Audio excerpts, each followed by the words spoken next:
What just happened? I'm the Frank Friar. Let's get frank about it.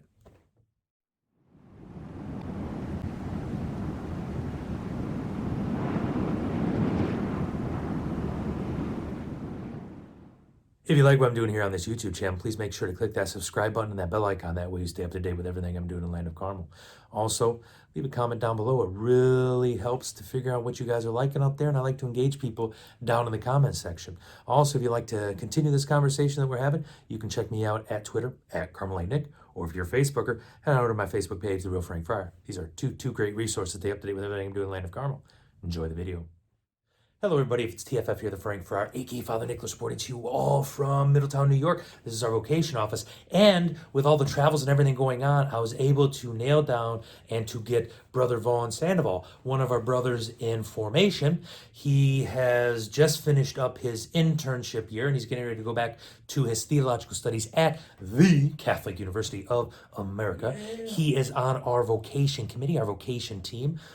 We meet regularly, and it's because of our team that the vocation director and myself were able to have so far, even with COVID, a pretty good year in terms of this year of vocations that our St. Elias Province, the Carmelite Order, is celebrating. And I wanted to grab Vaughn to make a quick little video to put on the YouTube channel because he was a great help and a great support and a great guide in relationship to the recent celebration of the Rite of the Holy Sepulchre, also known aka as the Carmelite Rite, that was celebrated at the National Shrine of Our Lady of Mount Carmel here in Middletown. You probably saw videos and a variety of other things that are out there. You can watch the video, by the way, and read the booklet we had made and etc. at our website, carmelitefriars.org. So I just wanted to ask Vaughn some questions, and you can get a different perspective about us Carmelites and particularly what's been going on with us in our province from someone other than myself.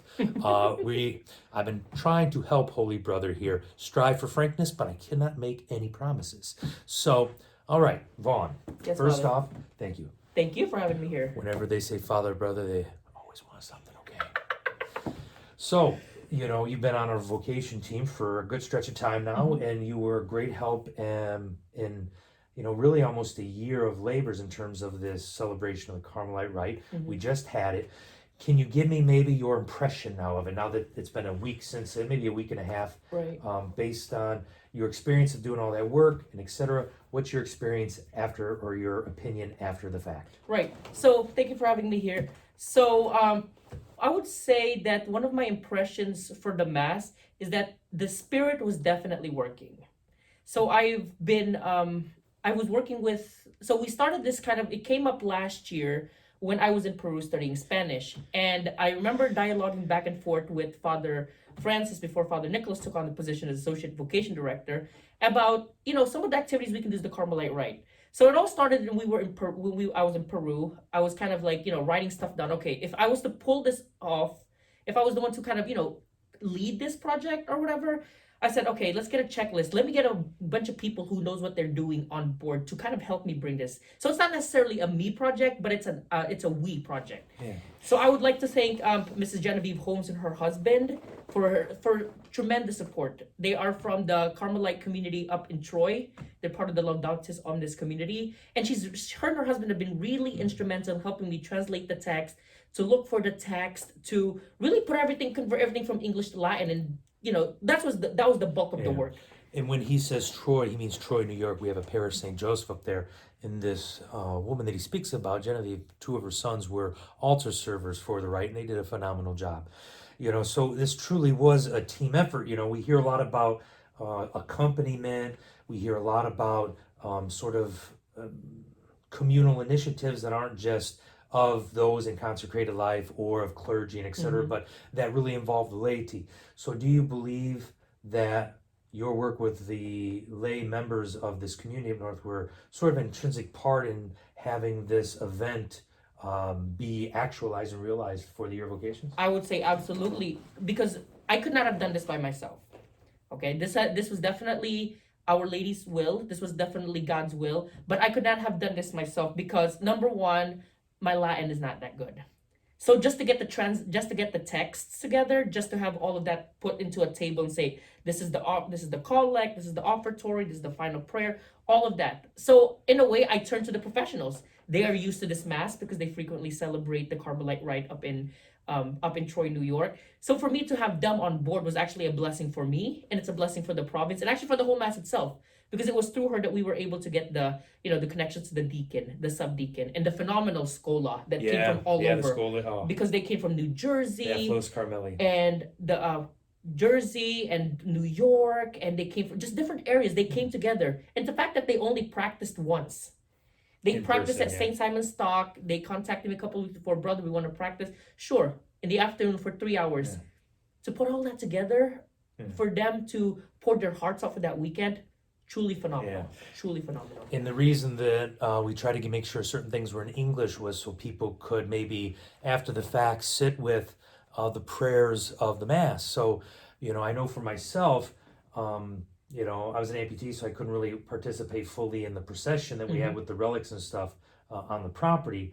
But when the procession came inside and we began the beautiful, albeit long, litany, there were some aspects that were truly.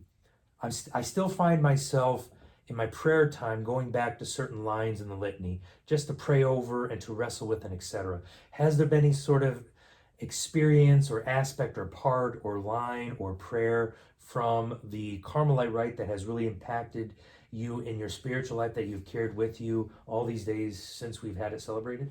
I think it's so actually there's two things. Number one, it's the support of the brothers, for them to be there to sit in choir. I never thought that, as a simply professed brother, like this is something that they're giving me they're giving me not say the power, but they're giving me the what's the word I'm looking Responsibility. for? The responsibility to say, okay, you have our support, go run away with it. And I just let the Spirit run with it. So the number one is the support of the brothers, the support of the vocation department, the support of the provincial. Absolutely, I could not have done it without them.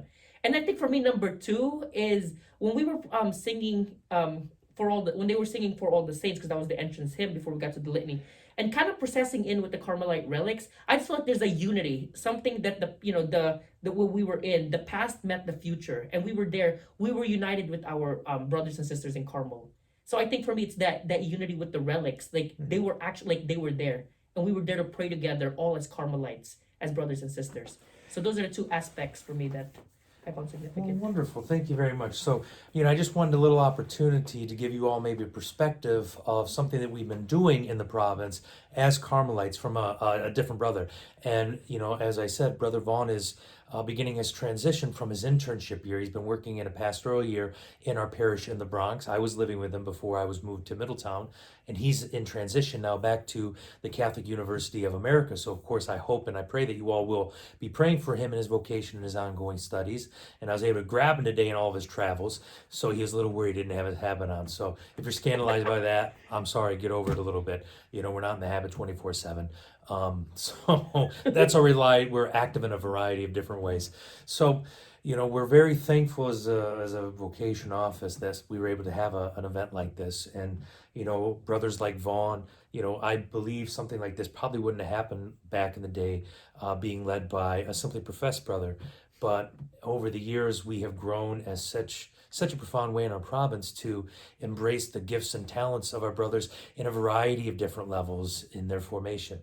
It's not that we treat our brothers in different standings in different ways. It's once you are under simple vows, you're a brother, and there's certain responsibilities and certain ways that we trust our brothers, no matter their level of formation, to be able to care for the great gift that is our patrimony in terms of a Carmelite. So thank you for being with me today and dealing with our musings about the Carmelite Rite. And I thank Brother Vaughn for sharing his insights, and I thank him for his great labors and all the people that made it possible, Genevieve Hoban, her husband, and all the people in our school. And he's already said thank you, and I express my thank you too. So please keep us in your prayer. Please, if you can, like and subscribe to this channel. And if you have any questions about the Carmelite Rite or where you can get videos and etc., leave a comment down below. You can also get all this information about the rite. You can watch the video and etc. at our website, our vocation website, carmelitefriars.org. That's carmelitefriars.org.